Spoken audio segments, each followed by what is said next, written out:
the kitchen non-stop? Non-stop. Support?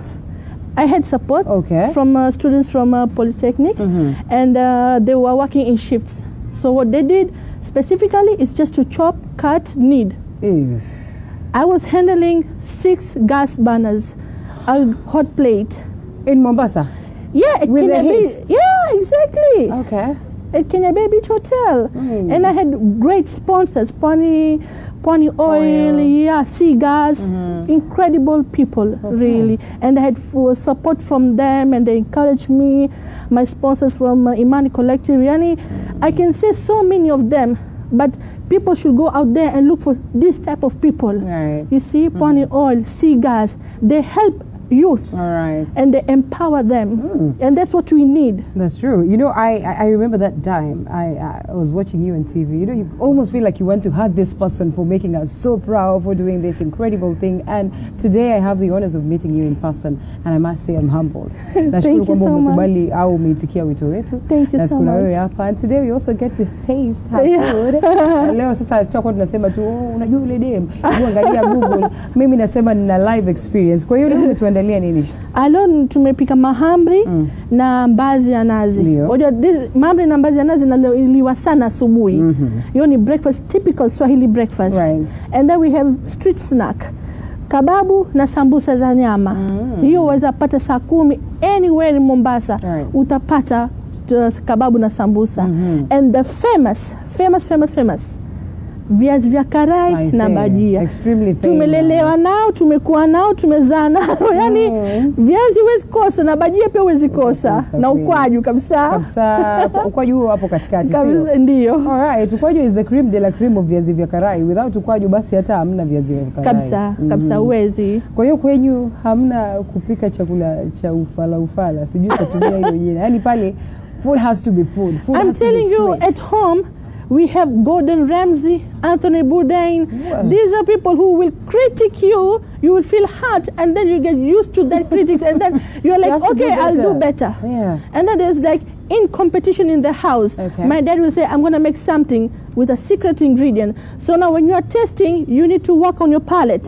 So you're testing, you're like, you need to find out that secret ingredient. And well, 8 out of 10, I get to know what he has put. Oh, and no wonder you hold these particular records. Are there times where, you know, you try something that is a secret ingredient and it backfires? It backfires because something else. But you know, with a chef, when they cook something and it backfires, we'll rename it and we'll say it's come from another source. We are not going to say that it's bad. We are going to do something else. After all, it depends with the taste buds of people. Because someone else would feel like it's not tasting good. Somebody else says it tastes good. So how different is your viazi karai, your samosa, your kababu? How different? Well, we say in Mombasa, like maybe in other cultures, that kila chakula ina upishi wake. Kila chakula ina mkono wake. So what I know how to cook biryani, yours can be different. Swahili biryani and Indian biryani, there are two different procedure and techniques of how to cook it. You know, and the taste also varies. Tuna biryani ya samaki, biryani ya kuku, biryani ya nyama, biryani ya kamba, like those beautiful prawns, you know, and vegetable biryani. So there's so many things. So what you stand out is your uniqueness. What flavor that you found. You know, we have hot spices, cold spices. So what did you add in that to enhance a flavor? So with that, when somebody asks you like ulieka nini, it can be star anise, it can be nutmeg. So whatever it is, you're like, it's secret ingredients, you know. Maliha's secret. I always see it, Chef Maliha's secret. You're like, Chef Maliha's secret again. Hiya. What is the significance of all this? I mean, especially when you come to the coast, breakfast, while you are, interestingly, if we do the vyaitwaje eti kwamba tumesema baadhi. Baadhi wajua hazikuzwi huku. Zakuzwa Ukambani. Lakini wale hata hawazili kabisa. Most of the times zinaliwa sana Mombasa. Kwa nini? Ni kitu ambacho tumelelewa nayo, kitu ambacho tumeona watu. Any significance in some of these meals? Ni utamu. Wajua initially tumekuwa, yani hapo awali tumekuwa na wale akina mama toka Central. Kwa hiyo wale wanasema njahe ina nini, ina hii, sijui harusi haiwezi kukosa biriani. mara sijui harusi iwezi kukosa pilau au asubuhi, basi breakfast haiwezi ikawa breakfast kama haipo na viazi vya karai au sijui hamna nini, hamna mbaazi za nazi au ni chakula tu. No, you know, it's different for those who are going into culture and custom and tradition. Na kuna wale ambaye they have grown into modernizing right. the food in Swahili. So now tunasema kama anything that you get on the table you eat it. Yeah. Okay. And that's one rule with my mom. Kama tunakula kama tunamshukuru Mwenyezi Mungu. So nice. it's not specifically that you need to have this. But whatever then is there, whatever is available, you toy around and play around and with you eat it and you enjoy the food. Yeah. Okay, unasema hivyo na nafikiria kwamba ni kweli wakati mwingine labda you have potatoes. Exactly. Tunaangalia tunasema hatuna breakfast kwa sababu ni waru peke yake, na that's how you say ati waru peke yake. It's like we do not know how to get creative with food. How important is it for one to just understand the recipes, be creative, go out of your way to find the numerous other recipes that could be available? It's true. I think kwangu mimi haswa, like I can take something like from the kitchen and I tell my daughter, okay, cook for me something. I will not say what I want you to cook. I'll put the ingredients on the table and I tell her, okay, Zahra, cook it. What do I cook? Food. What type of food, Mom? For the mankind food. I just need food. I'll go and do whatever I want to do out. When I come back, I need to see food on the table. Okay. So I think people should learn how to be creative with what they have in the fridge, in the pantry. Just remove anything out there and just be creative with it. You may never know. You might like it. When you take a risk, it makes you understand another type of level. Yeah. So if what I did this, okay, because ukitengeneza kababu lazima uweke breadcrumbs na mayai. Okay. Sasa kama umekosa utafanya nini? Utaweka viazi. Ushaona? So there's so many things. What if I don't have this, I can do that. Kama sina nazi, naweza kutumia maziwa. Haiwezi, haiende. Kuna vitu vingine. Kuna vitu vingine. Weza kufanya bila nazi ukaifanya kama ya tomato. Lakini maziwa haitaenda. Lakini ndani ya mahamri huwa naambiwa kwamba zikiwa na nazi nzuri zaidi. Lakini wakati mwingine unaweza ukaweka maziwa. Unaweza kuweka maziwa na wenye biashara pia wanaweka maji pekee unakanda nayo. Bora tu hamira ikuweko ndani na sukari. Na labda ile nyingine inaitwa iliki. Iliki. Lakini kuna wengine kama hawana iliki wanaweka pia vanilla essence. So you just play around with the kitchen with whatever you have. You need to be creative and adventurous in your kitchen. It can be expensive. Not really, because you need to work around the budget. I can imagine waking up every morning preparing kebabs or even samosas, the energy and the time that is put there. Oh my goodness. That's why Chef Maliha could not come so we can cook from here, because definitely time ingeisha kama hatujamaliza kupika, sio? No way. If I could make 400 recipes in 75 hours. What was that? What were you testing? Unasikia ni unajua hii chumvi nzidi hizi, like 400 recipes. When I'm cooking, I don't eat. At all. I taste. What happens to that? I taste a lot because there is no time for me to put on the plate and start sitting down and enjoy. I will not be able to enjoy. I have a deadline and I'm on time. So I usually work around in my own time management. I need to organize myself mentally. I know in 1 hour I need to finish this amount of recipes. So if somebody says, oh, I'm so flustered, I'm so overwhelmed in the kitchen, I think it's good organization skills and time management.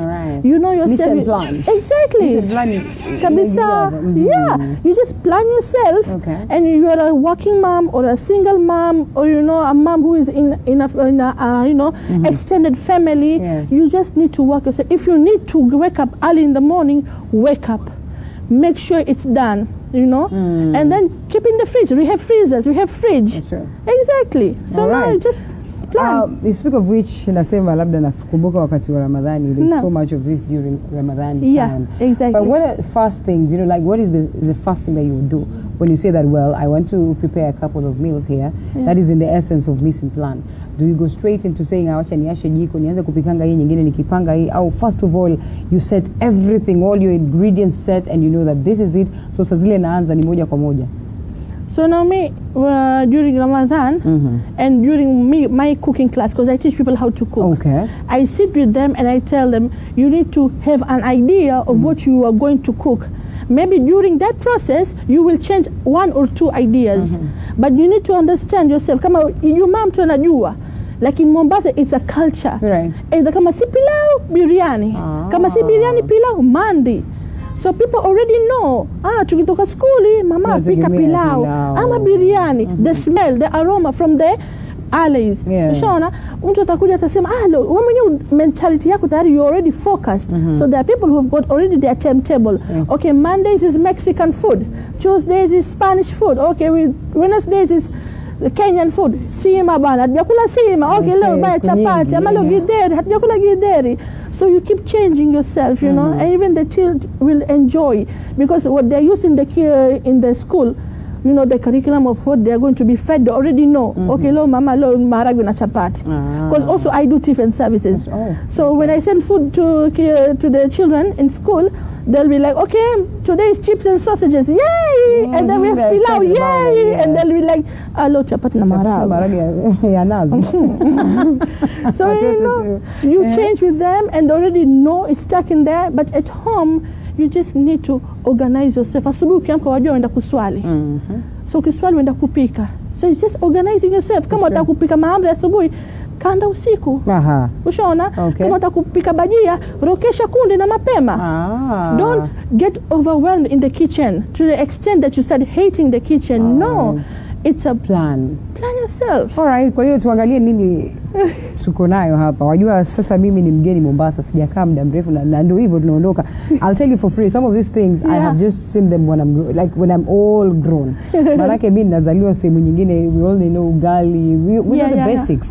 So hizi vitu zingine ni rocket science. Basi sasa ni rocket science zaidi kwa producer wangu. Maanake sasa yeye yule yajua vitu vingine tu, wajua viazi tu ya kawaida. Ukimwambia viazi vya karai mpaka umuelezee sijui mambo mengi. Kwa hiyo what do we have as we close? Okay, we have kebabs. Yeah, and then we have samosa, na hapa mahamri, utachovya na mbazi za nazi na viazi. Kwa hiyo kawaida huku Mombasa nasikia ni mikono. Hamna kucheza sana na vijiko. Sisi Mombasa is we are like, you know, population ya Muslims wako wengi sana. So na sisi tumezoea kula chini na kula kwenye sinia. Kwa sababu tunasema kuna baraka ndani ya hapo. So kila kwa mkono ni sunna ya mtume wetu. So in a way we teach our children even to eat with their hands. All right. So am I allowed to eat? Kwa sababu naona sasa ni kama chef anataka tumalize show kama hajasema hebu onja. Sasa si uniambie basi hata unikaribishe jamani. Onja kababu. Kwa nini na ndimu na sio na mkwaju? Weza kula zote mbili. Weza changanya weza changana. Na ukwaju na chatini. Vile unavyopenda. Chatini ni ya nazi. All right. It's blended coconut, grated coconut. This is nice. Now I'm glad I didn't take breakfast. I'm really glad that I didn't take breakfast. Chef, nashukuru kwa sababu well, these are some of the basic, I mean, and you need to know them. Wale watu wanatoka Nairobi, hii ni mahamri, hizi ni bazanazi. Naam. Huu ni ukwaju hapa katikati, viazi karai, bajia, sio? Alafu kebabu na samosa. Nazijua bwana, usione hivi ati ukafikiria najua na ninashaonja. Na sometimes I try naingia hapo Chef Maliha naangalia hapo YouTube how do you prepare this. Alafu mimi naenda na try mwenyewe. Sometimes they backfire, but you know, I say practice makes perfect. Not really, in a sense, because you can do perfect one time, you can do perfect 2 times, but with consistent practice makes permanent. It sticks with you. Oh, nice. Nice. That's a nice one. That's a take home. Practice makes permanent. And I agree. There are times umepika bajia, yani whatever, what do you call it? Kababu. Once nimeangalia YouTube nikafanya. The next day I can't even remember zile ingredients. Nikijaribu ya kuwa tofauti sana. Exactly. So the more you do it, the better you become. It sticks with you. And it sticks with you.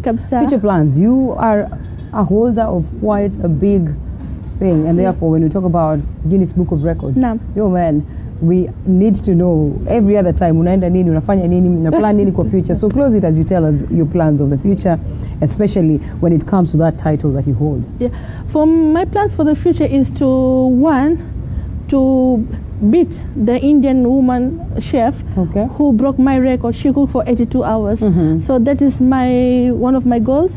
And my You'll go for it again? Yeah, I will. Wow. I cannot say when and how or where, but I will do it.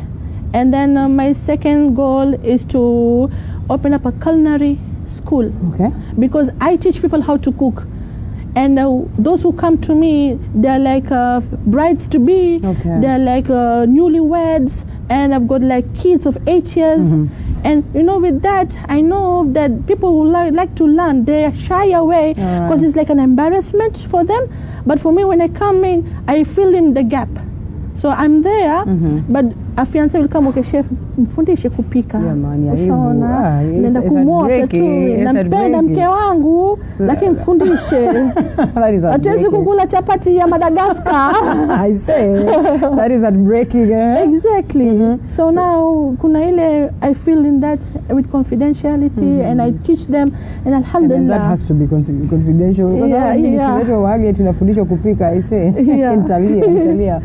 I hope you do it. I mean, just plan mapema before it gets to that point ile utabidi upelekwe kwa Chef Maliha hapa ati akusaidia kupika. Nashukuru sana. Thank you. It was nice having you. I know we can talk and talk until the cows come home. But I mean, when there's food, exactly.